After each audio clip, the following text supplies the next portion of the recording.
परमेश्वर का धन्यवाद करते हैं आज के दिन के लिए जो प्रभु ने हमें दिया है। प्रभु के वचन से पढ़ेंगे पहला पत्रस 1:25 वचन। परंतु प्रभु का वचन युगानुयुग तक स्थिर रहता है और यही सुसमाचार का वचन है जो तुम्हें सुनाया गया है। परमेश्वर के वचन के लिए हम अपने प्रभु जी का धन्यवाद करते हैं जो हमें प्रभु देता है। मेरे अजीज़ों, हमने वचन में पढ़ा है कि परमेश्वर का वचन युगानुयुग तक स्थिर रहेगा। इस दुनिया में जब हम रहते हैं तो बहुत सारी ऐसी चीज़ों को, बिल्डिंगों को, ऐतिहासिक चीज़ों को देखते हैं जो बहुत वर्षों से खड़ी है और बड़ी मजबूत है। ये पृथ्वी जिस पर हम रहते हैं ये भी कितने हजारों सालों से स्थिर दिखाई देती है और हम भी कभी अपने आप को भी बड़े मजबूत और स्थिर समझते हैं। लेकिन मेरे अजीज़ों, हमें ये समझना है कि परमेश्वर का वचन जो हमारे हाथ में है आज, ये ऐसा स्थिर वचन है जो युगानुयुग तक स्थिर रहेगा। इस संसार में भले कितनी भी मजबूत दिखने वाली चीज़ें क्यों ना हम देखते हो, कितनी भी बड़ी इमारतें और कितने भी मजबूत किले जो हजारों सालों से संसार में हैं, लेकिन फिर भी वो स्थिर नहीं है। ये ज़मीन जिस पर हम रहते हैं ये भी स्थिर नहीं है। इस संसार में कोई ऐसी मजबूत चीज़ नहीं है जो युगानुयुग तक स्थिर रहेगी। हर एक का एक दिन नाश हो जाएगा, वो नष्ट हो जाएगी करके वचन ही हमें सिखाता है।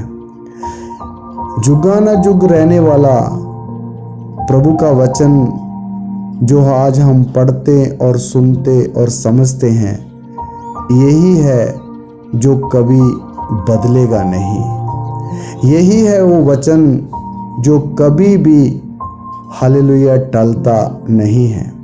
हमारे प्रभु यीशु मसीह ने इसलिए कहा है, ज़मीन टल जाएगी, आसमान टल जाएगा, लेकिन मेरी बातें कभी नहीं टलेगी।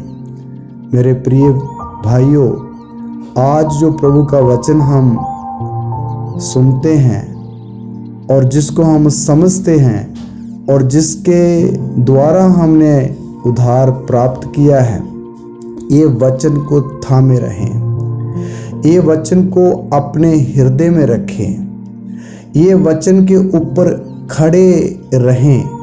हालेलुया! क्योंकि ये वचन ही हमें परमेश्वर के उस अनंत काल की योजना तक पहुंचाने में एक रास्ता है।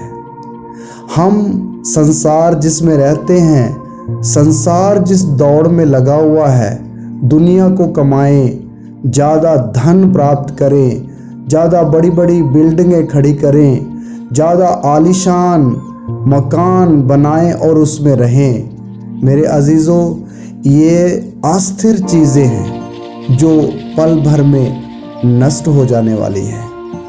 हालेलुया!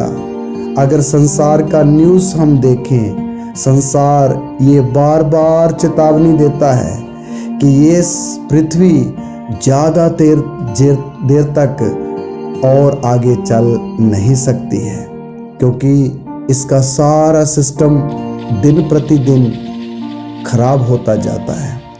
इसलिए मेरे अजीज़ों, हमें इस पृथ्वी पर मन लगाने के लिए प्रभु ने मना किया है और हमें ये आज्ञा मिली है कि वचन पर मन लगाएं, जहाँ स्वर्गीय वस्तुओं पर मन लगाएं। इसलिए जो वचन आज हमारे पास है, इसको हर रोज पढ़ें, इस वचन की गहराई को समझने के लिए मन लगाएं, इस वचन में हालेलुया बने रहें, क्योंकि जैसा वचन नहीं बदलता है, इसी तरह हम भी एक ऐसे जीवन की तरफ ढलते जा रहे हैं, अनंत जीवन की तरफ, जो कभी भी बदलने वाला नहीं है।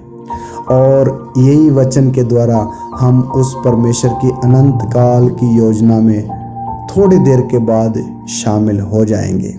इसलिए वचन को पकड़े रहें और इसको अपने मन में रखते हुए इसके ऊपर बने हुए अटल रहें। प्रभु की मर्जी हमारे लिए यही है। प्रभु इस वचन के द्वारा हम सबको आशीष दे। आमीन।